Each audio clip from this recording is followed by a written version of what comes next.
નમસ્કાર, હું જગદીશ પાટણકર. આજે આપણે એક એવા વિષય પર વાત કરીશું જે આપણા અસ્તિત્વ માટે ખૂબ જ જરૂરી છે: પ્રકૃતિનું કાર્બન ચક્ર. આ એક એવી સિસ્ટમ છે જે આપણી પૃથ્વી પરના જીવન અને આબોહવા બધું જ ચલાવે છે. તો ચાલો આ રસપ્રદ સફર શરૂ કરીએ. પૃથ્વી પરના જીવનનો આધારસ્તંભ. આ શું હોઈ શકે? વિચારો, આપણા ડીએનએથી લઈને આપણા શરીરના નાનામાં નાના કોષ સુધી એ બધે જ છે. હા, આપણે વાત કરી રહ્યા છીએ કાર્બનની. અને વાત અહીં જ નથી અટકતી. કાર્બન માત્ર જીવનનો આધાર જ નથી, પણ આપણી આખી સિવિલાઇઝેશન, આપણી સભ્યતાનું ઈંધણ પણ છે. વિચારો તો, આપણી ગાડીઓ, આપણા ઘરની લાઇટો, મોટી મોટી ફેક્ટરીઓ, બધું જ એના પર જ તો ચાલે છે. પણ આ કાર્બન કોઈ એક જગ્યાએ બેસી નથી રહેતો. ના, એ તો સતત ગતિમાં છે, એક સતત પ્રવાસ પર છે. ક્યારેક હવામાં તો ક્યારેક મહાસાગરોમાં, ક્યારેક જમીનમાં તો ક્યારેક આપણા જેવા જીવંત સજીવોમાં. તો સવાલ એ છે કે આ એક જ તત્વ આખી દુનિયાને આકાર કેવી રીતે આપે છે? આખરે આ બધું કામ કઈ રીતે કરે છે? ચાલો આજે આ જ રહસ્યને ઉકેલીએ. તો કાર્બન, જીવનનું તત્વ. તમને જાણીને નવાઈ લાગશે કે આખા બ્રહ્માંડમાં ચોથા નંબર પર સૌથી વધુ મળી આવતું તત્વ છે. કોલસો અને પેટ્રોલથી લઈને આપણા ડીએનએ સુધી બધું જ કાર્બનથી બનેલું છે. સીધી વાત છે, કાર્બન વગર જીવનની કલ્પના પણ ન કરી શકાય. કાર્બનની આ સતત હેરફેર, આ પ્રવાસને જ આપણે કાર્બન ચક્ર કહીએ છીએ. પણ અહીં એક ટ્વિસ્ટ છે. આ ચક્રની બે અલગ અલગ સ્પીડ છે. એક છે એકદમ ફાસ્ટ, જાણે પૃથ્વી શ્વાસ લઈ રહી હોય, અને બીજી એકદમ ધીમી, જાણે પૃથ્વીના ધબકારા.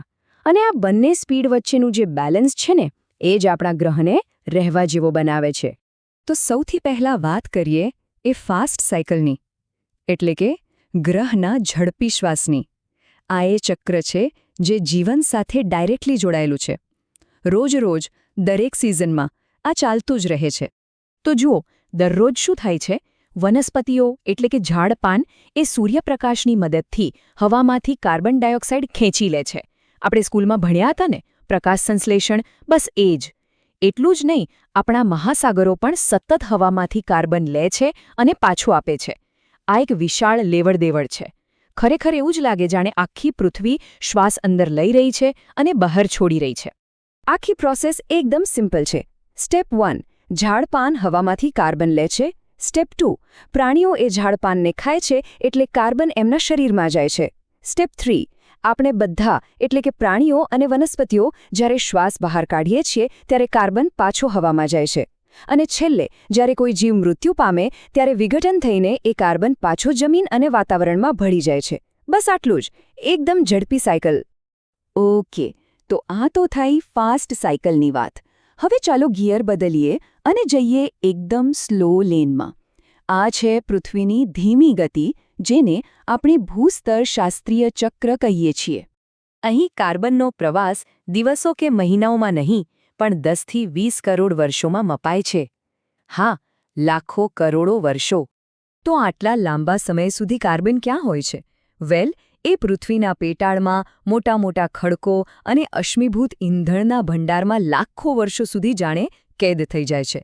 અને પછી ખૂબ જ ધીરે ધીરે જ્વાળામુખી ફાટે ત્યારે એ પાછો વાતાવરણમાં આવે છે. આખી પ્રોસેસ એટલી ધીમી છે કે તે એક નેચરલ થર્મોસ્ટેટ જેવું કામ કરે છે, જે પૃથ્વીના તાપમાનને લાંબા ગાળે કંટ્રોલમાં રાખે છે.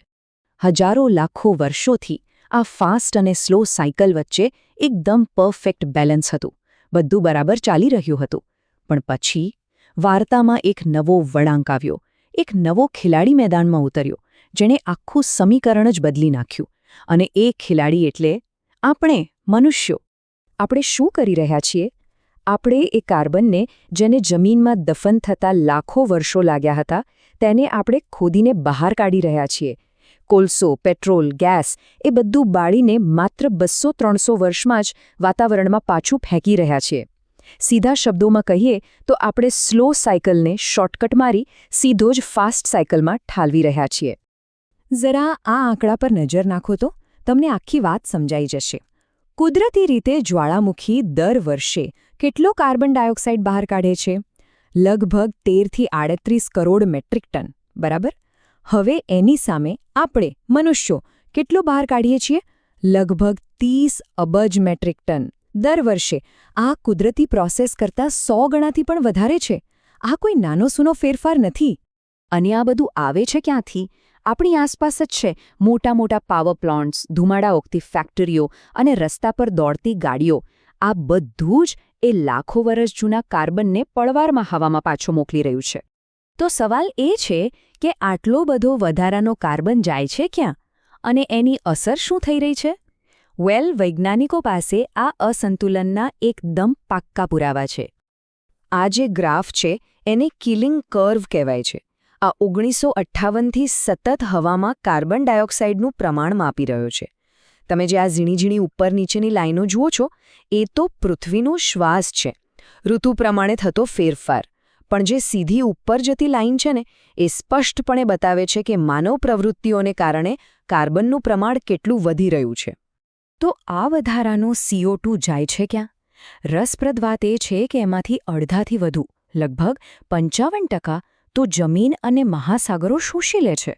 જાણે પ્રકૃતિ આપણી પાછળ સાફ સફાઈ કરવાની કોશિશ કરી રહી છે.